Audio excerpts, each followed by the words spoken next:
Welcome to Numbering the Days channel. It's week 4 on the 364-day covenant calendar, and I'm Sierra, your host.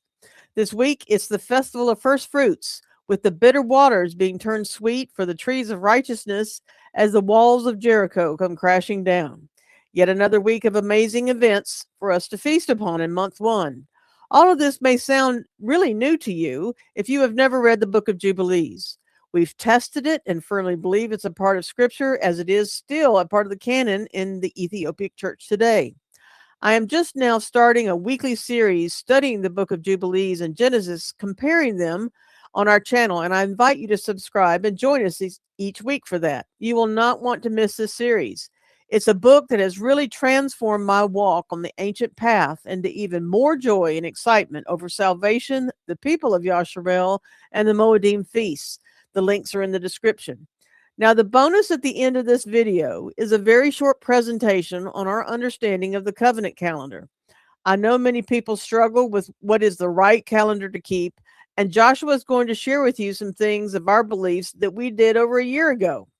I've just finished up a recent series on the calendar that has summarized 10 years of research into an easy to understand instructions, proofs of lunar versus solar versus lunisolar in a logical chart format for you Bereans. I've put links in the description to this, and the bonus today will get you started. If you enjoy this video, please click like and leave us some comments. Then come into our community and take the free course for the 2026 Sojourning Through the Calendar. We have a great group of people chatting and journaling their experiences this year on the calendar. There are songs, other videos, articles, suggestions for how to keep the feast, and all kinds of information for you and your local fellowship. So let's get started.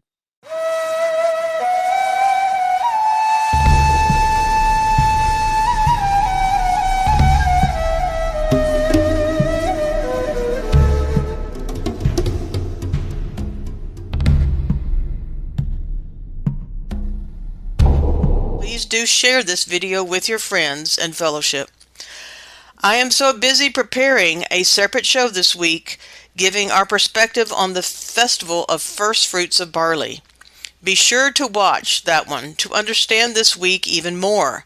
It may not come out until Friday evening, as this has been such a busy week, answering the tremendous response that we have received and all the comments that have meant so much to us on the video that we did on 3 days and 3 nights. If you haven't watched that, please do.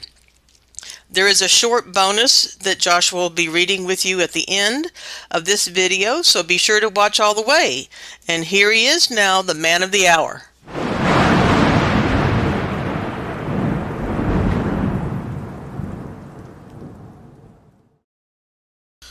Welcome to Numbering the Days channel. This is week 4. I am Joshua, your narrator this week. And we are in the 22nd day, and it is the 4th day of the week.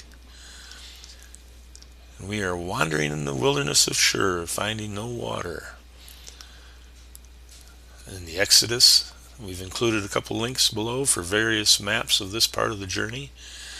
For 3 full days, no water could be found. Shur is H7793 and means an ox, strength, boldness, traveler on a journey. An appropriate picture of the people showing a great victory as they first start out on their journey. In Paleo, the word Shur refers to the purifying trials and tribulations being connected to the head of a man or the chief princes of them. The journey they are embarking upon tests not only their physical strength, but also the mental toughness needed to survive in the wilderness, humbling both poor and prince among them. We give you a couple of sites to look at, maps that people believe may have been the journey that they took.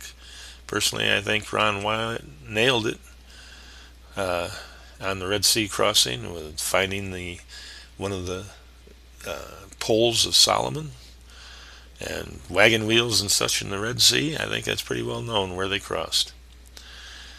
In Joshua's conquest, it is the 7th day around Jericho. 7 times, and the walls come down. They blow the shofars 7 times on the 7th round, and this event leaks links to other events like in Jubilees 7 times 7, the Omer count 7 times 7, and also the 7 trumpets in the book of Revelation. Next is Messiah in the Gospels, the circumcision of John the Baptist. Be sure to read this part of Luke. The crowd at the temple is astounded that both parents had the same name for the baby boy. What a confirmation. Zechariah can speak again and speaks great words of deliverance for the people and the fulfillment of prophecy to come from the birth of his son and the coming Messiah. Read verses 77 through 79 slowly. Realize the temple in Jerusalem is already there with a religious system in place forgiving sins. Be sure to watch our upcoming video focusing on the priesthood of both John and Yahusha to learn more about the birth of John and who he really was. The next day is wandering in the wilderness of Shur, finding no water. It's day 2 of 3. And then on the third day, finding no water. Is it not interesting this is occurring at the same time of the year, just after our Messiah, who said to come to him, he will give you living waters, was in a tomb dead, not giving forth his living waters to anyone for 3 days and nights. Do not let the timing of these events and overlap escape you. The people of the Exodus went through their own 3 days experience, like the early followers of Messiah, who for 3 days and 3 nights would have been mourning him, left in the bitterness of the experiences of the trial and crucifixion, struggling in their trial and tribulation, just as the people in the Exodus in Shur.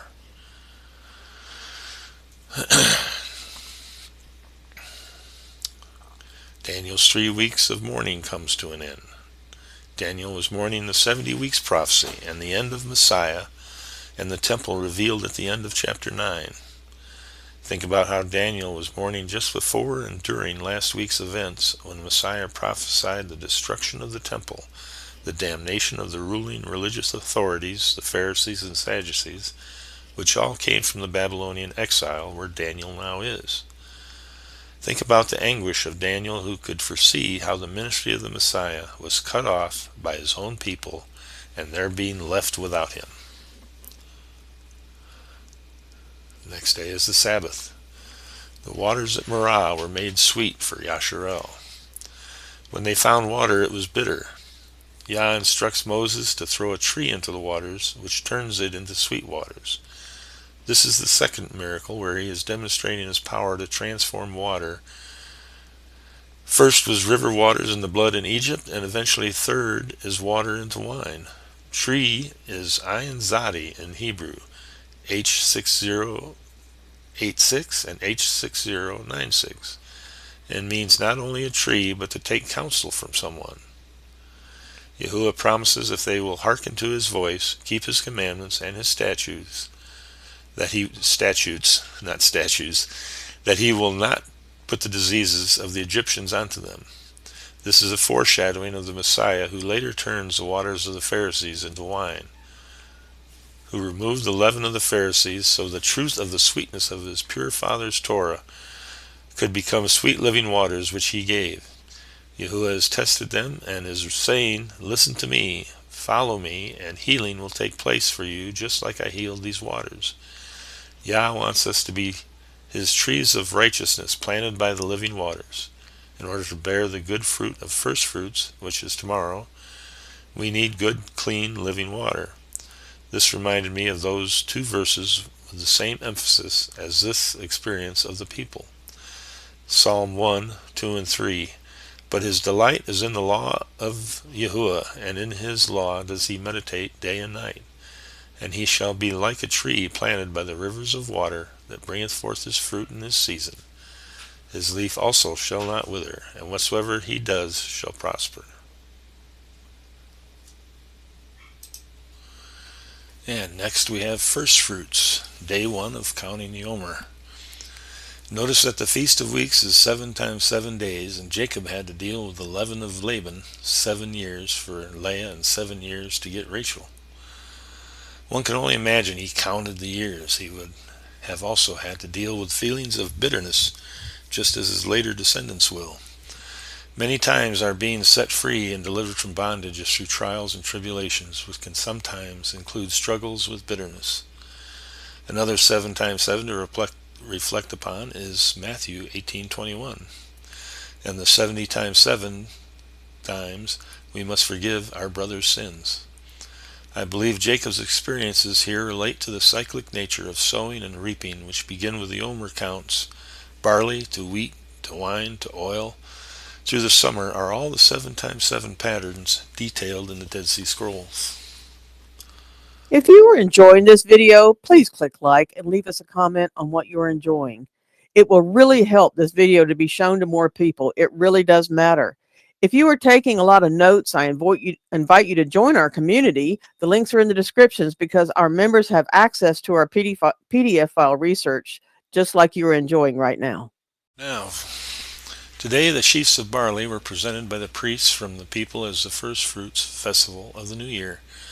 They were not allowed to eat of their new barley until the priests had presented the first cuttings to Yah. To learn more about this festival of first fruits, be sure to watch our separate video on our channel going into more detail and insights. The counting of the Omer begins. It's the first of 49 days.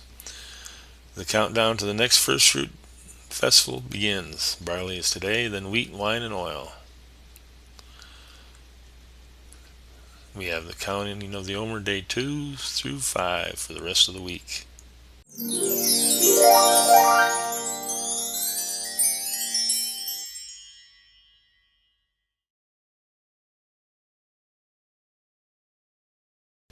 Here at Numbering the Days, we believe Elohim gave prophet Enoch, the seventh from Adam, complete insight into the heavenly cycles of time, and Enoch wrote on the details of this calendar in 1 Enoch. The book of Jubilees confirmed the calendar as being part of the covenant with creation when Noah exited the ark so it would be reestablished. It was confirmed again with Abraham and Moses, confirmed yet again with King David establishing priestly services. And finally, in our modern age, the Dead Sea Scrolls confirming both priestly services and the calendar cycles. This is the only calendar that proves itself under the rigorous testing through Scripture, through archaeological artifacts and observations of ancient historians. This is why we have chosen this calendar to map all the events of Scripture with. Even if you currently follow a different calendar based upon the solar and or lunar cycles, you may still find this document an interesting resource as it groups all the events in Scripture based upon the timing of when they occurred. For watching this weekly calendar episode with your precious time, I invite you to explore our online store, where we sell the ancient style of handcrafted pegboards made for us modern day folks by my husband. Our customers have the same experience we do of tracking time and better understanding how the calendar works. It's actually simple, and our calendars really do help even kids get this. We have kitchen magnets this year with the Moediym feast schedule and the Gregorian dates on it for easy reference. Our channel has grown now into 2 as the Yehudya's Paleo Hebrew online courses are growing. Our teaching is not like anything out there that I've seen. I have left a link in the description to our website and our new channel for you to explore. If you really want to dig into the ancient language and discern truth, you owe it to yourself to explore this. Read the testimonials on our website because they speak volumes. May Yah Elohim greatly bless you this week and keep you as the apple of his eye as you seek his kingdom and walk in his ways. Shalom. Yeah. Body all the time, never takes a break, he's always right.